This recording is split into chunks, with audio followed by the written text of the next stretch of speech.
di tumutugtog ako, di ba? May sigaw na sigaw dun sa audience. Ang enthusiastic naman nitong tao na to. I really appreciate kung sino yun. So, hinahanap ko. Munti ko pa nga malimutan yung lyrics ko. Kasi nagulat ako. Sabi ko, si Paco Arespacochaga ba yun? yung sigaw na sigaw. So, welcome to the Paco's Place podcast. Hey guys, it's official. Our summer flight giveaway is here and we're giving away 20 free flights. This is perfect for your loved ones back home or for treating yourself to a last-minute holiday. All you need to do is send $300 or more with SendWave and you'll be given a chance of winning. So how do you join? First, download the SendWave app on your phone, register, and don't forget to type in promo code PACO if this is your first time, of course, sending money. Now, it's simple.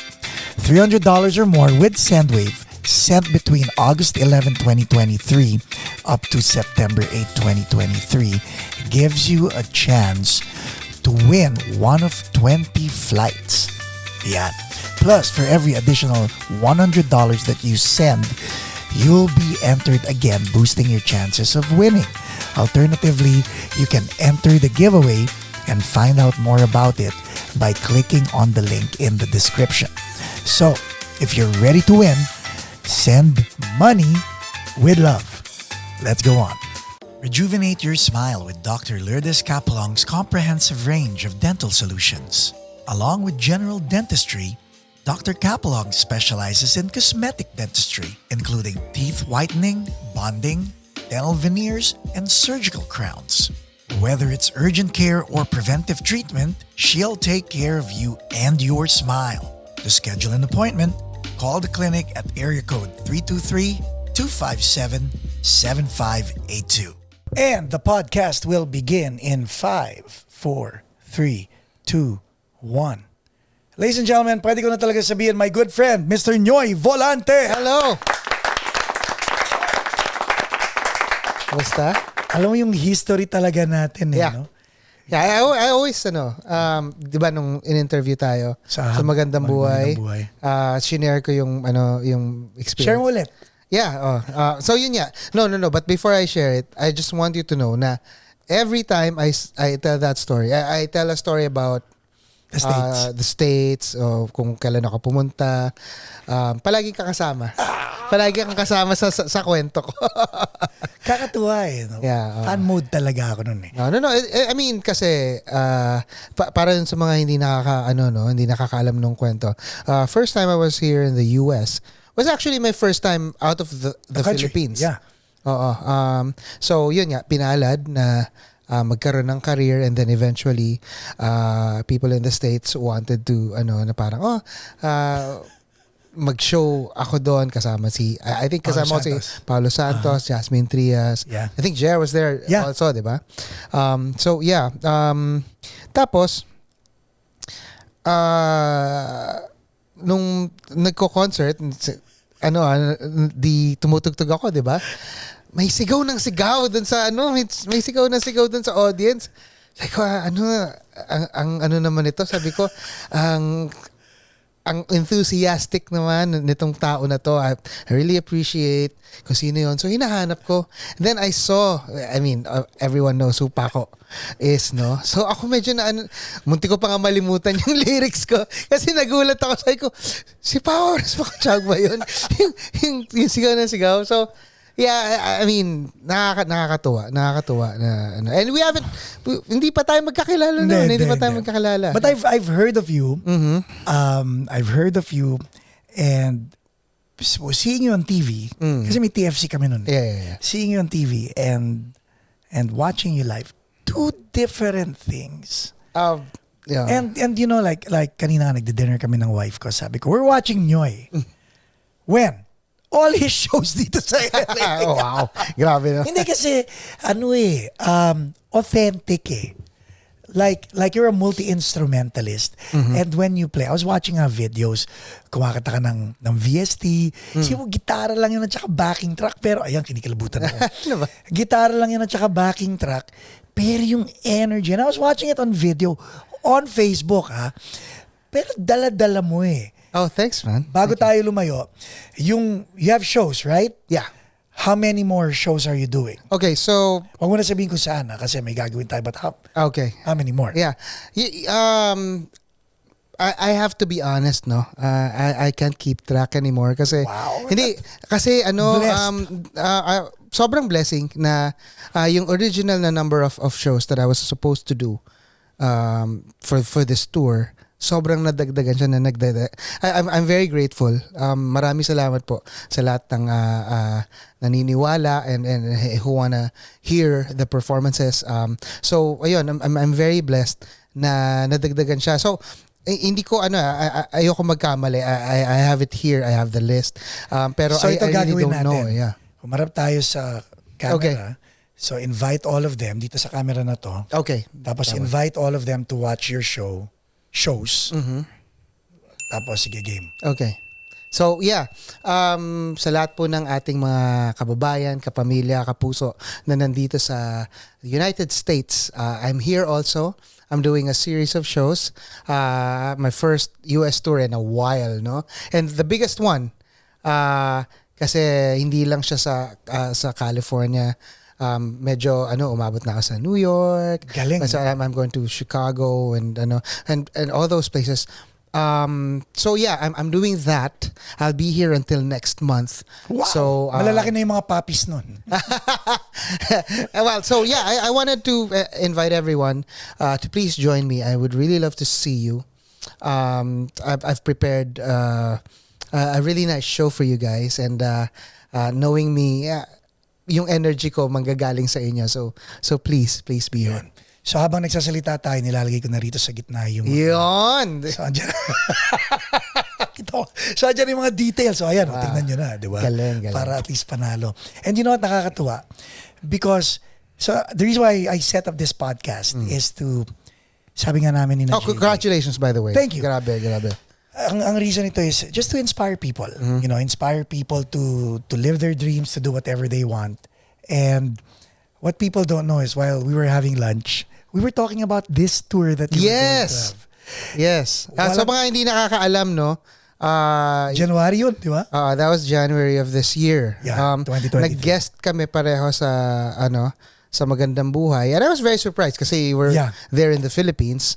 No? So it's like, wow, what a nice And then you kept talking about, kailan ka mag-US and then all the possibilities. Yep. And honestly, I have to blame myself, no? Na before that, I wasn't really like thinking about doing a tour kasi, you know, maganda naman yung nangyayari sa Pilipinas. Meron kang showtime. Oo. And you know, pagka sobrang busy mo, minsan maraming factors na hindi ka na naiisip. So, hindi ko siya na-consider. And then when you pointed it out, sabi ko, nga, no, ang tagal ko hindi nakakapunta ng US. And, you know, since the pandemic, ang dami ng mga di ba, natigil tayo lahat, gano'n. And then, unti-unti, you know, we started playing again, nagkakatrabaho na ulit. So, sabi ko, why not, you know, do something again in addition to this, no? So sabi ko, baka nga magdilang anghel ka, and true enough, I'm here. So Galing. Maraming salamat. So now, let's you've made a living doing what you want. Mhm. Ang gusto ko malaman is, was there a pushback from your parents or challenges from family growing up wanting to do this? Okay. Gano'n ba kahaba itong... This is your episode. Okay, so the challenge wasn't from them. My parents have always been like the most supportive. My family, every girlfriend that I had, lahat ng mga kaibigan ko, they've always been like 100%, like even more supportive of what I do. The problem was me.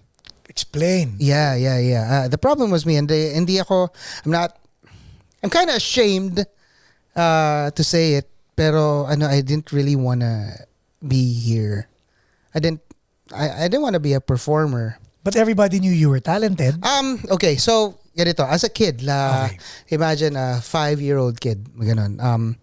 So yung ganon at an early age, I've always, I could hold a tune, maganda na yung timing ko. You know, basically, bata ako na Prodigy. Prodigy. I wouldn't say prodigy, pero medyo okay na ako kumanta. Okay. Kumbaga, above average than the average kid, no?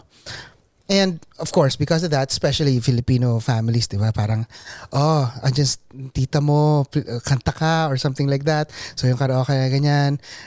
Kung may mga events sa around, like kunyari, nagbukas yung grocery store sa tabi namin. Andun ka. Parang, may, yung anak ko kumakanta. So, you know, just imagine a kid Na gusto mo lang maglaro. Oo, 'di ba? Na parang it's not something na you want. You know, it should have been fun. Kasi nga kid ka eh, 'di ba? So I got siguro the word is I kind of got turned off with the idea of performing. So parang naging curse. Hindi naman. Hindi. Obstacle.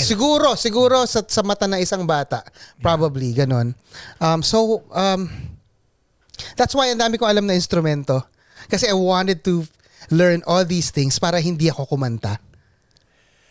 Okay. Yeah, so I learned the guitar, the piano, the drums, the alam mo bass, yun, yeah. mag-magic, mag-drawing. Alam mo yun, lahat ng bagay na alam kong gawin. Huwag ka lang kumanta. Oo, wag lang ako kumanta. Kasi parang, yun nga, ayoko napagod ako at an early age na with the idea na ganun yung gagawin ko buong buhay ko or something like that. So as you were growing up, what did you want to be? Yan ang magandang tanong Okay, doon. so I wanted to be anything else. I wanted to be backstage. Yun yung pinaka ko Pero talaga. sa entertainment pa rin. Kasi creative ako eh. Kumbaga, andun pa rin yung passion ko with the arts, the music, ano. Pero ayoko lang nasa front ako. Alam mo yan? Ayoko Yes. lang na ano. Of course, marami pa rin pagkakataon kasi nandun. But were you an introvert? No. I'm an introvert who can be an extrovert when Necessary. I need to be. Yeah. So yun, I tried to veer away from the performance side. And then come college, kinuha ko yung AB Technical Theater. Talaga doon ka rin. Talaga, papunta. yun talaga, I strived really hard para doon ako mapunta sa technical side. So which means backstage talaga. Directing, production design, lights, sounds, you know, lahat ng mga ganong ano. Where was college? College of St. Benilde. CSB, yeah. Paano ba ginawa ang Lasal? Ha? Paano ba ginawa ang Lasal? What do you mean? Paano tinayo ang Lasal? Paano? Binild. Anyway. Cheers. Okay. Sana nga may pang-cheers ako, no? Kala mo. Astig. Okay, agawin ko yan, ha? Akin na yun. From now on, joke ko na siya. Okay. Technical theater. Okay. Yeah, technical theater. And then, So, pero sa Lasal, hindi ka kumakanta? kumakanta ako. I mean, Ba't mo binubuking yung sarili mo nung mga hindi, time because, na hindi siya, lumalabas siya, ano, pero, kumbaga, it's something that I knew how to do. It was something, it was innate. kumbaga, yun naman din talaga ako. Hindi naman natin maipagkakailangan. Pero nung college, wala nang curve. Hindi ka. Meron. There were a lot of groups that I was in college. So I was a keyboardist at sa isa. I was a guitar player and backup singer sa isa, ganon. And then every now and then nasisingit-singit ako as a front vocalist kasi walang singer yung and then sa niya, Nyoy, kanta ka naman sa amin. Or sige, walang problema. Pero kumbaga yung main groups ko, palaging ako yung yung guitar player lang ako. Yes. Anyway, one night around pag-graduate na ako I was dating this girl and nasa kami, there was this Italian restaurant and there was a piano there. Tapos syempre pasikat ka, di ba? May kasama kang date eh. Di ba? So kanta ka, gano'n. Syempre pasikat.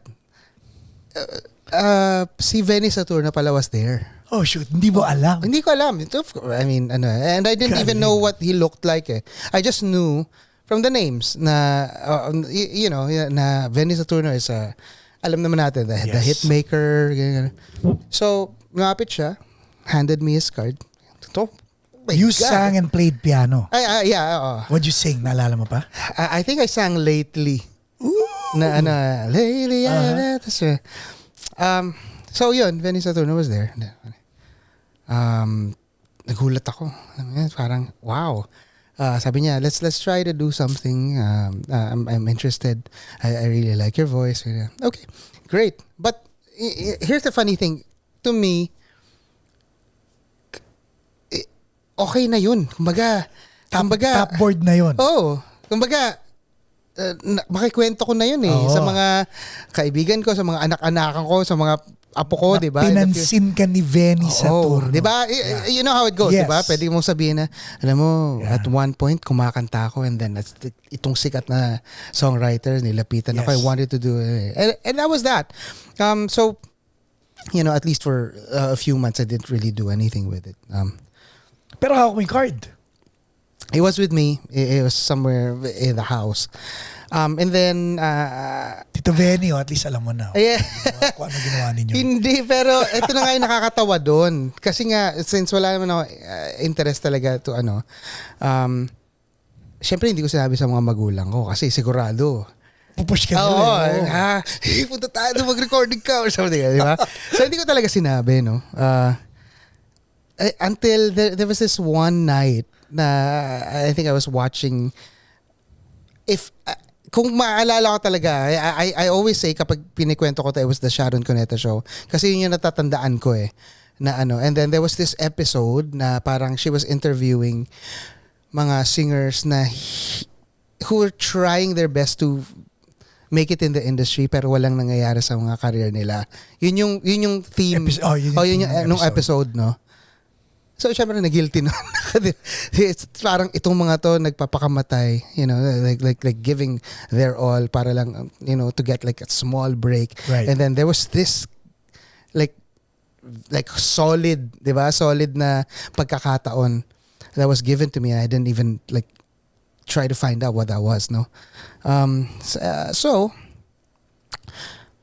tapos yung kinagabihan pa, that night, pagbukas ko ng drawer ko, nandun, lumabas yung calling card. Kasi ko, okay. Sige, Lord. Okay, fine. Sige. I mean, why not, di ba? Why not? So, fortunately, they were still waiting for my call. And tinawagan mo that night? No, I called. On a Sunday? Ano ba Sharon Cuneta show? Sunday? I think so. I mean, basta, I think, if I remember correctly, morning ko siya tinawagan Or, basta may araw. Naalala ka niya? Yes, fortunately, he was still very, interested na,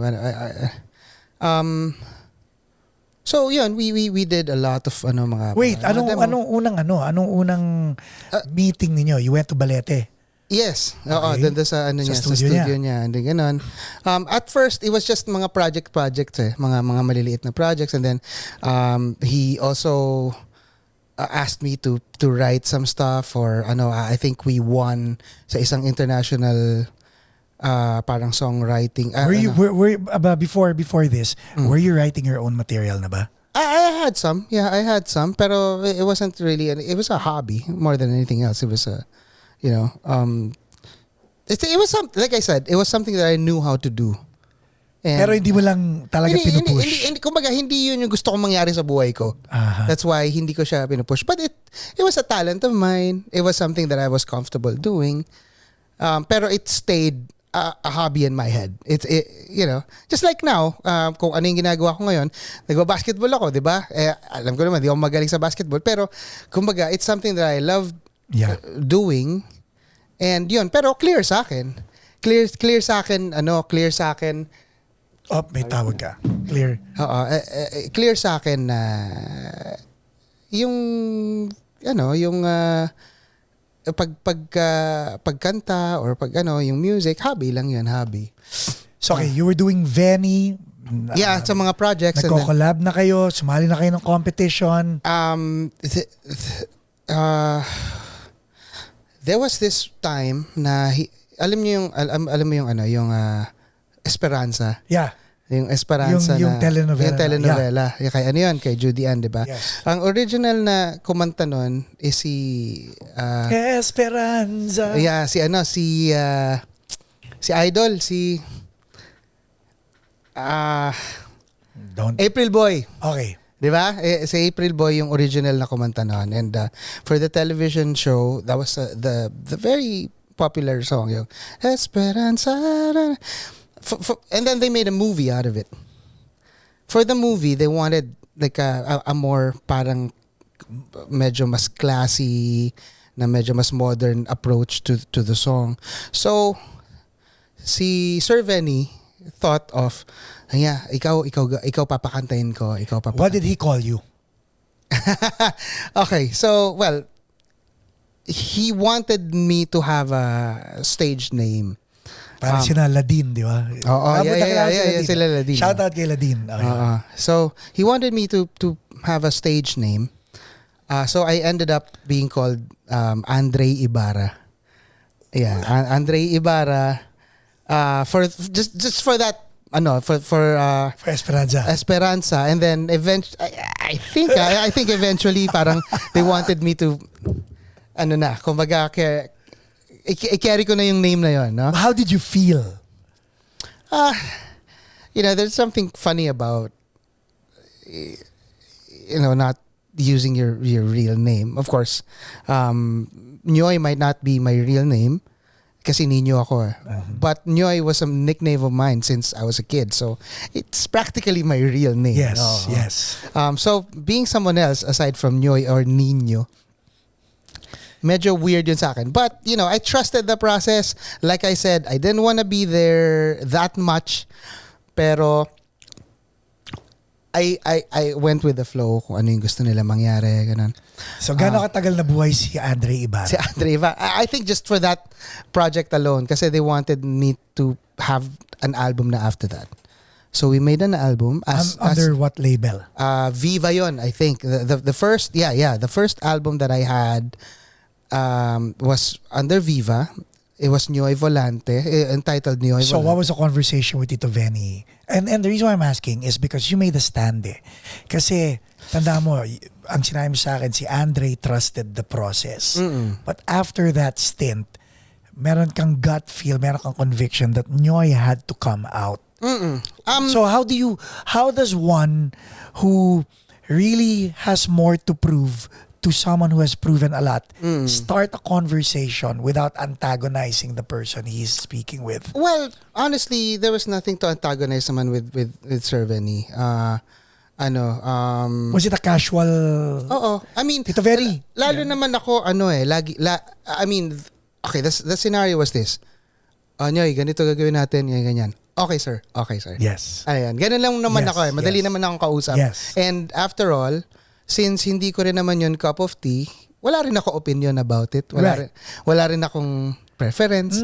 I just knew na that wasn't the image that I truly was.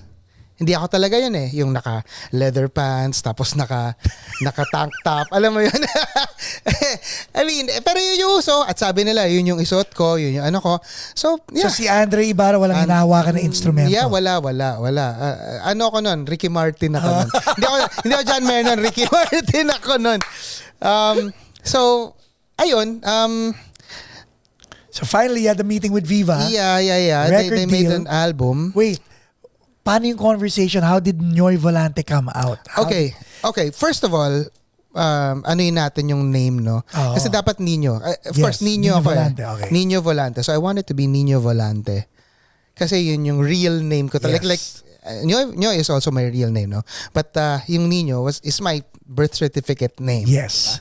So I wanted that. And then Viva said I couldn't because they were launching Nino Alejandro. Oh, pareho. Oo. So sa nila malilito yung mga tao. Ganyan. This is good trivia para sa mga hindi nakakaalam. So Nino Alejandro was being like the Yes. that time na parang ito yung papasikatin naming matinee idol, ganun.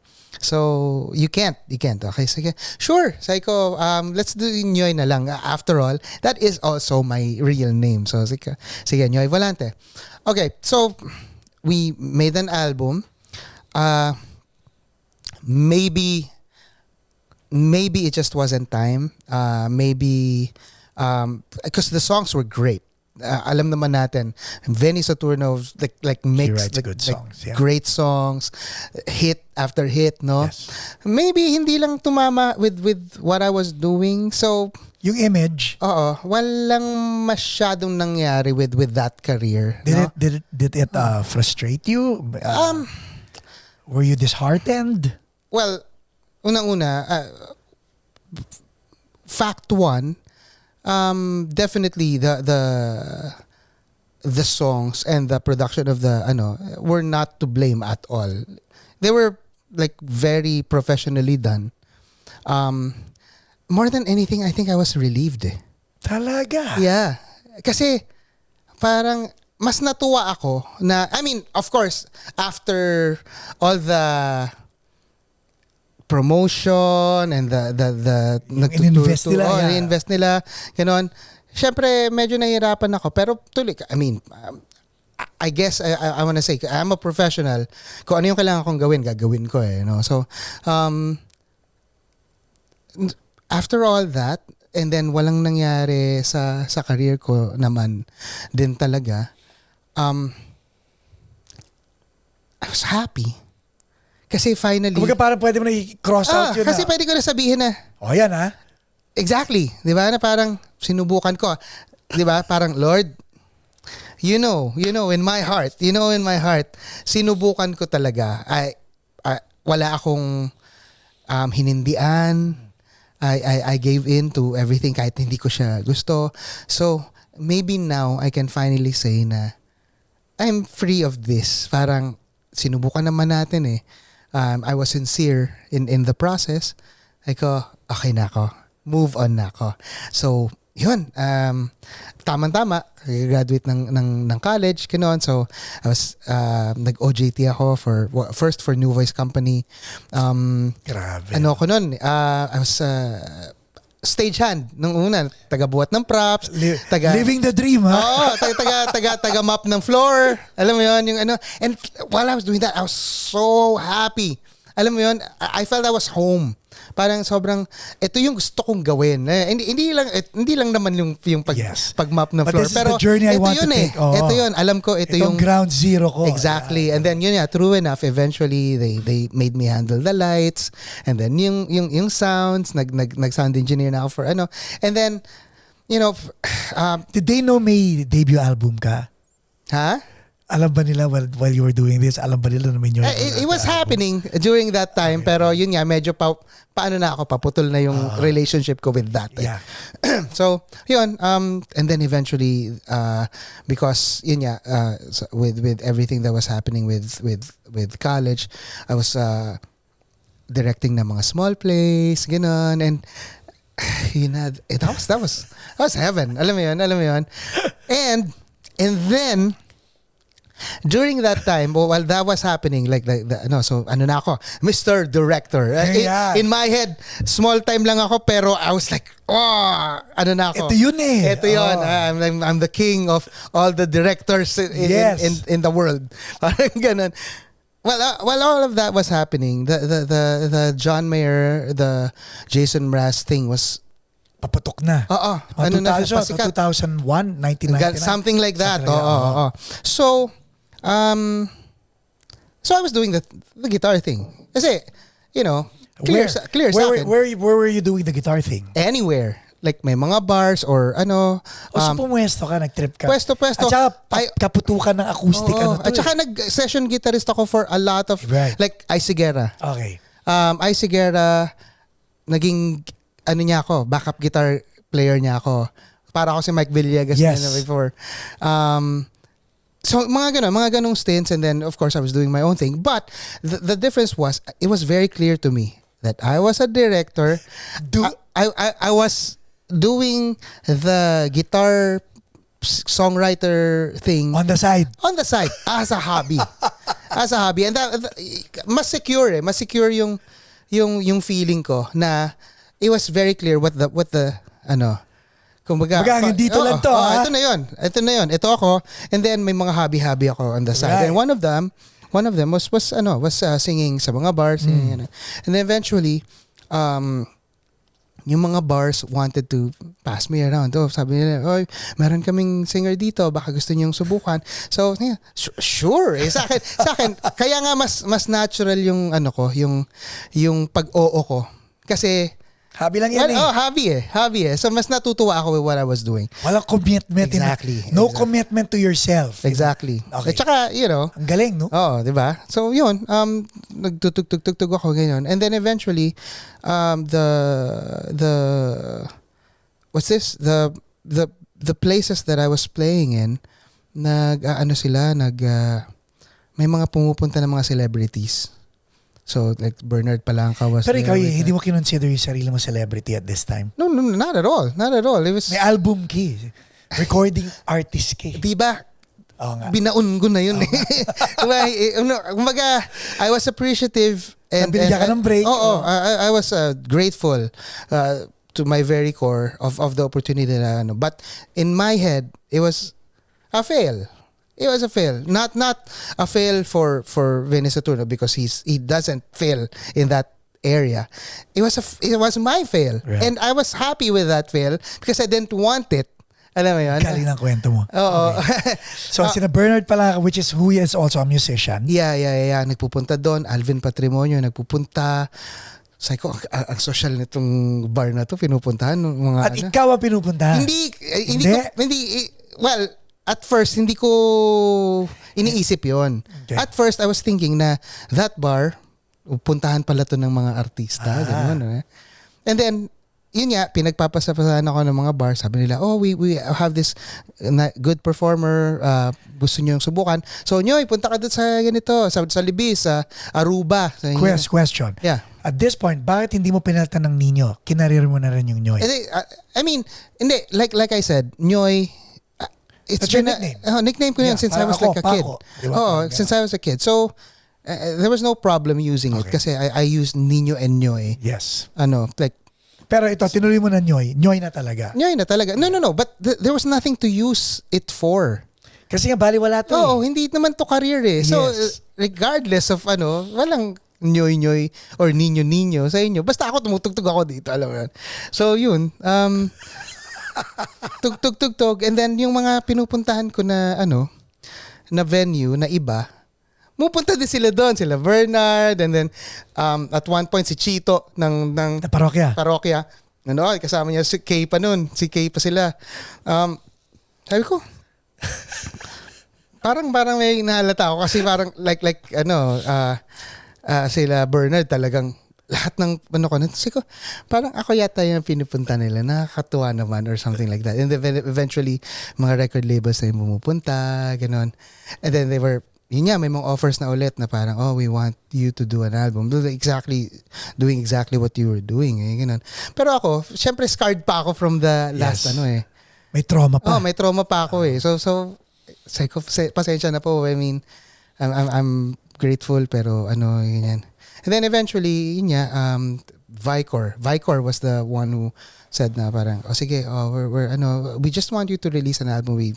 Ayaw naman nila anything. We don't want you to do like all responsibilities of basta we just want you to release an album. So, it was appealing to me, yung offer May na yun. freedom. Kumbaga parang, sige, Okay. record lang naman eh. Tapos, they don't want me to record naman any other way. They want this. So, say ko, it's easy to do it like this. So yung iteration ng Nyoy Volante na kilala naming lahat, ito na yun. No, yung Nyoy Volante and Manos yun eh. Yes. Diba? Oo nga noon. Yeah, yun yung group eh. Tapos yun, eventually, parang yung nag-release kami ng album, parang a few weeks, nag-platinum siya. So sabi ko, ano nangyari, Direk? Kay. No. Here's the thing. Like, after that, another album, tapos nag-gold siya. But even then, hindi ko patanggap na ito yung gagawin ko eh. Kumbaga, it was just a series of good... sige, ilang plays at this time na ang nagagawa mo habang nakaka-platinum ka at nakaka-gold ka na? Okay. The thing is, it was all just yung mabagal yung yung mabagal yung progress ng pagiging director ko. Okay? Pero masaya ako doon. Pero mabagal yung progress niya. I was just up to that point puro pang small plays lang inaano ko, and then nagte-theater na din ako as a, parang nag-ansam ako for Atlantis. Okay. Yeah. And then sa Gantimpala, I was isa sa mga doon. So, I was kinda living the life of someone who was involved in the arts, pero sobrang labo-labo.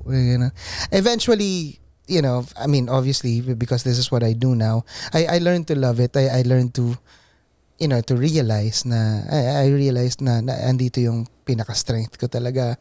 And to be fair, nakita ko naman na I'm guilty. I'm very guilty, and honestly, I don't think I deserve to be here because I pushed it away so many times. Kahit ngayong Amerika mo hindi mo naman din pinilit yun. Exactly. Oh, nasama ka nasama lang ako doon. Pati yung acoustic na genre. Yeah. Yung Paulo Santos, Jimmy Bondok, Yes. MYMP. Hindi mo kasama dun eh. Alam mo yun, nakasabit lang ako no last minute, parang, ay, meron ba isa? Ito yung Nyoy Volante. Okay, sige. Tama ka. Tapos si Jimmy naman, alika, meron akong radio show, yung piano talk. Yeah. Guess ka sa akin, ganun. Guest naman ako. Tapos, I sang, You're My You. That was the first time that I played You're My You live. In front, like on the radio. And then people started requesting it. And we like that song. Ganyan. And then, Wave naman. Wave 89.1, yeah. Sabi nila, that's not in our... Wala sa playlist. Wala sa playlist namin yan. Nag-guest lang yung tao na yun. They started, so, yung naman, yun nga, parang they wanted, sige, record natin. And then it became like the single, the very first single. Is it, what nakakatawa because when I talk to people, sinasabi ko palagi, especially I have teenagers, sinasabi ko sa kanila, don't chase women. Don't chase anybody or anything because the more you chase, the more they run away. Pero if you stand still, mas lalo silang naiintriga, mas lalong lumalapit sa'yo. That's true. Can you say the same thing about this craft that you have? Because may mga, like, balik tayo sa Sharon Cuneta show, gigil sila yung napanood mong mga tao. Yeah. They were really pounding it, they were chasing it. Although, I mean, ayoko namang No, it works for yes. other, it might not work all the time, pero meron din naman talaga na sa sobrang pagpursige nila. That would be me. Yeah, Kasi ako yeah. talagang hinabol ko kasi wala naman akong talent. Yun naman. Whatever, man. Debatable yun. But hindi ako yung tao nga habulin ng record label. Hinabol ko talaga yun. But in your case, you had the talent And lumapit sila.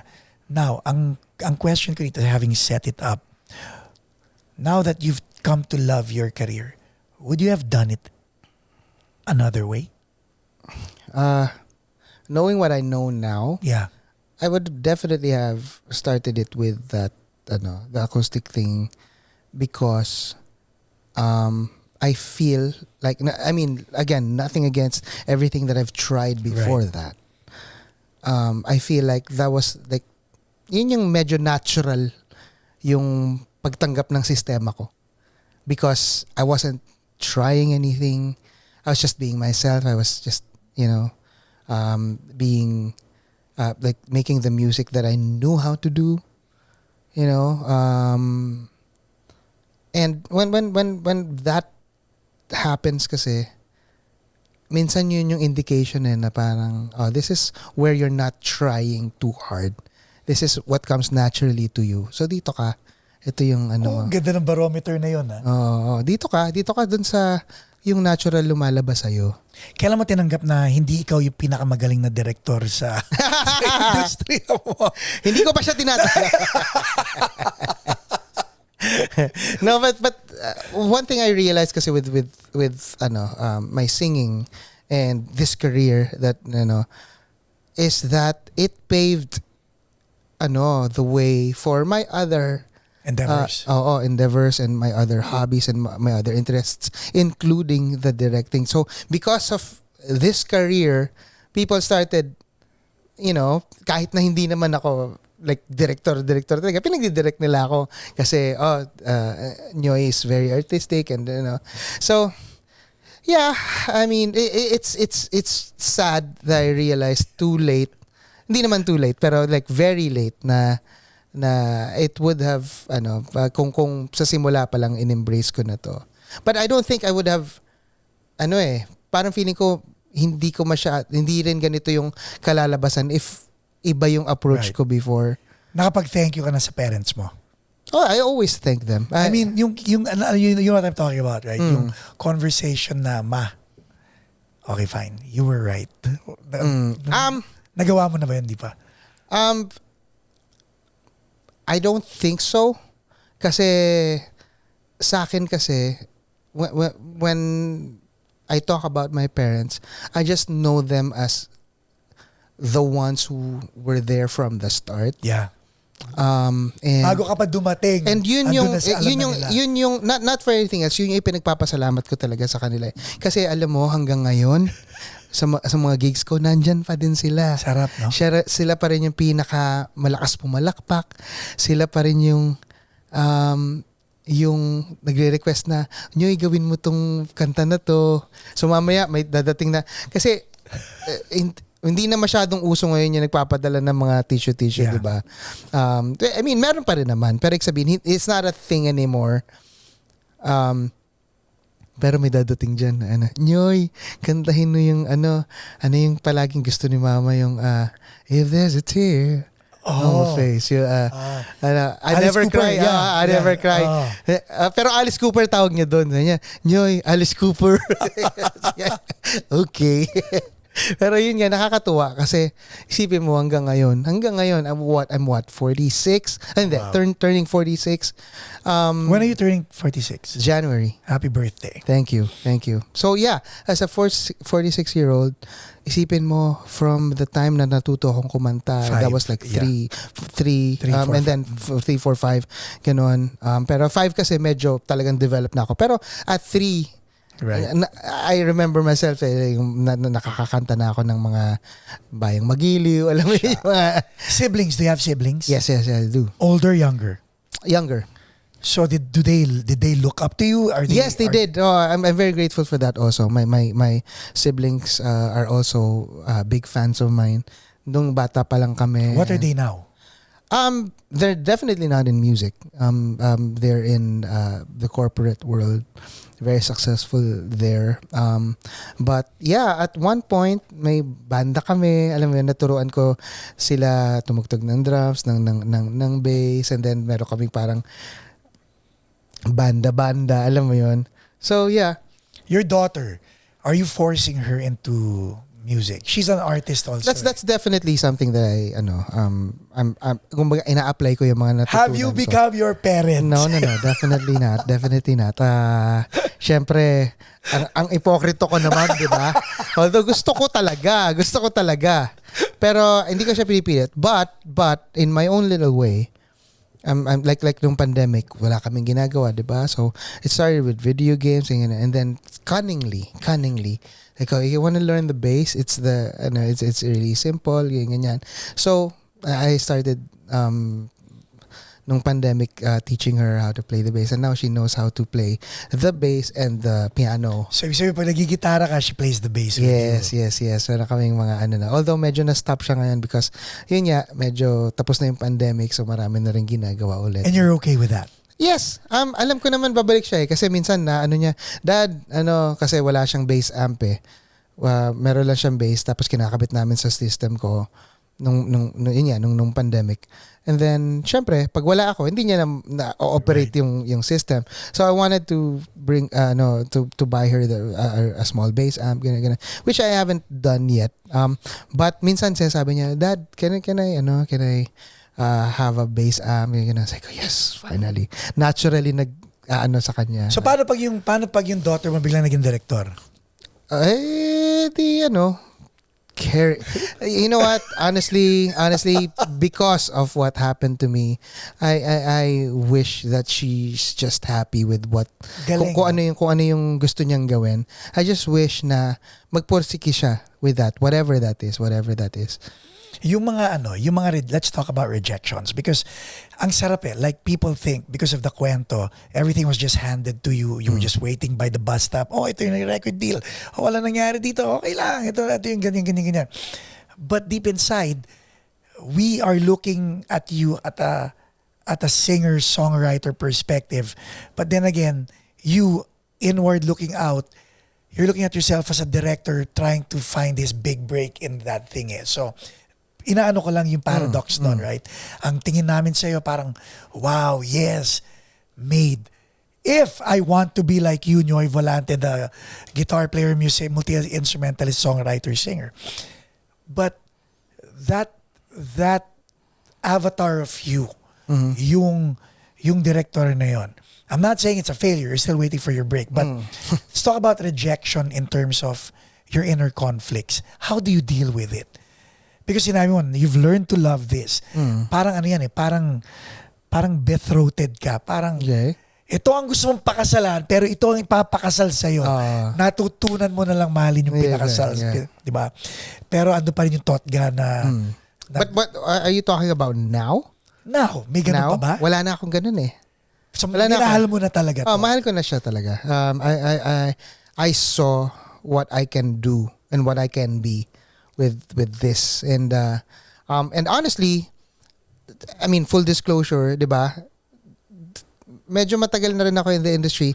Naramdaman ko na yung bagsak. Yes. Naramdaman ko na din yung importante yun, no? Yung nandun ka na, you're very successful, ayaw ko pa nung una, tapos love mo na siya, and then yung career mo bumagsak.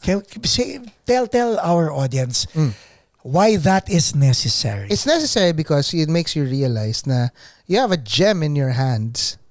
Diba? You have gold in your hands. Ayaw mo pa. Tapos ngayon, wala na siya. Doon mo ma-realize, oh my God, I think I lost something great here. I think I lost like one of the biggest, if not the biggest opportunity that I've had in my life.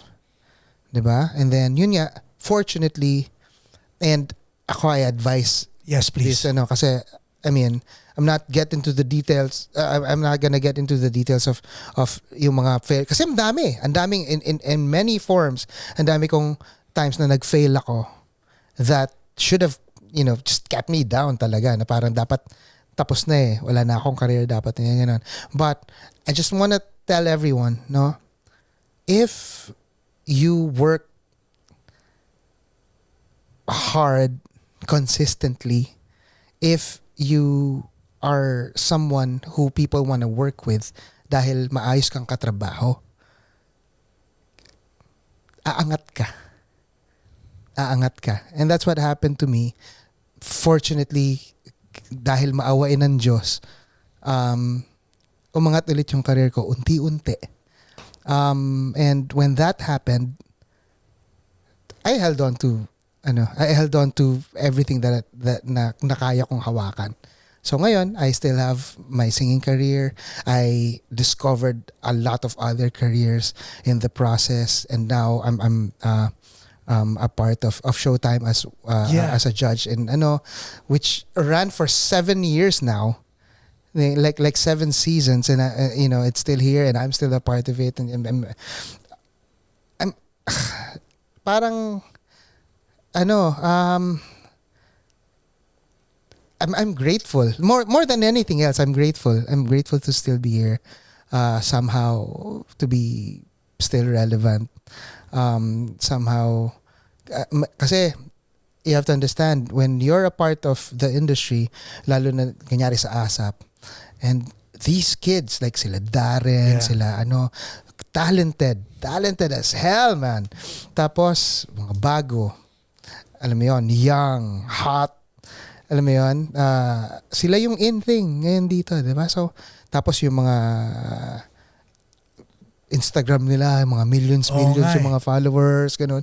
Parang, wow, grabe, that's great. And then, you hear, kasi, usap-usap palagi, di ba? Mga kaibigan ko din naman yan. And then, Yeah. sabihin ko, wow, that's great. Kasi ako kasi, isa sa mga failures ko talaga is my social media. Hindi kasi ako, siguro, hindi ko lang talaga siya ugali. So, hindi ako, yung mga followers ko, hindi ganun kadami, hindi ganun ka-active yung ano ko. And that's, I wouldn't say it's okay, but I guess I'm saying that I'm working on it.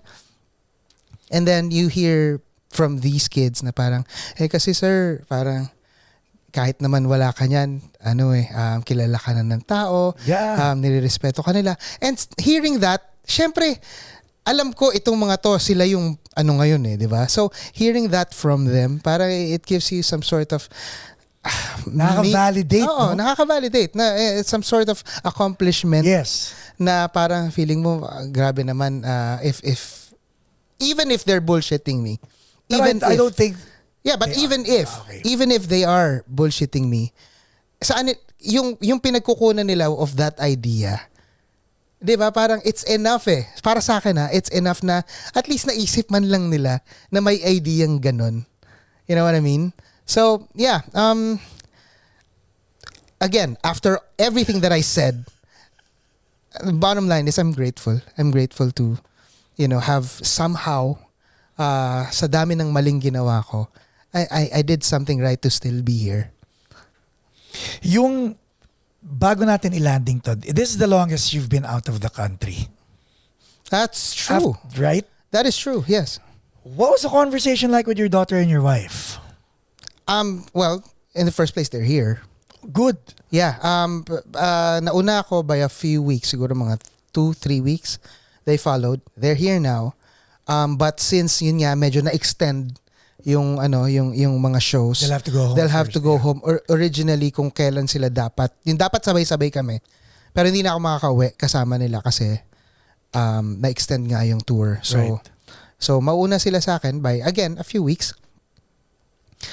But yeah, right now we're very happy na nandito kami. We're living an American life. We're ang daming mga alaga sa amin, mga nagpatira sa amin, and right now sa bahay ng mga kaibigan namin na si Cherokee and si Tintin. Shout out sa inyo. Yeah, mga pala. oo, sa Emmy Aesthetics. sa aking mga magulang dito sa LA, and they've been so generous, and they're taking care of us sobra. And yun, I have to say it's quite even with just the idea that I'm living kasi like I said, they're very, very generous. So minsan, pinapagamit nila yung car sa akin. So minsan, sinasama ko yung mag-ina ko. We're driving in LA. Punta kami sa Target. Oh my God, we're going to Target. Tapos nag-shopping kami doon. Parang feeling namin, ito na talaga yung at least for a short We short time. talked about this, remember? Yeah. Kinukulit ko to mag-migrate at one time. Like I said, ngayon hindi na ako nagpipigil ng ideas Amen. So kung may ganyang ideas, probably not applicable to me at the moment kasi medyo marami pa akong ginagawa sa Pilipinas. Pero hindi na sarado yung utak ko. Hindi na sarado yung utak So ko is with it the safe idea. to say, Nyoy, open-minded ka ba? Open-minded ako. That's one thing that I am right now. Ladies and gentlemen, Nyoy Volante!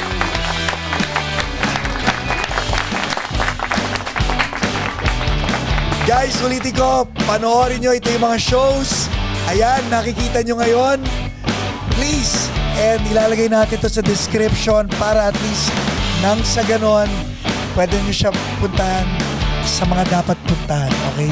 Don't forget to like, subscribe, and support Nyoy. And this episode is brought to you by Emmy Aesthetics also.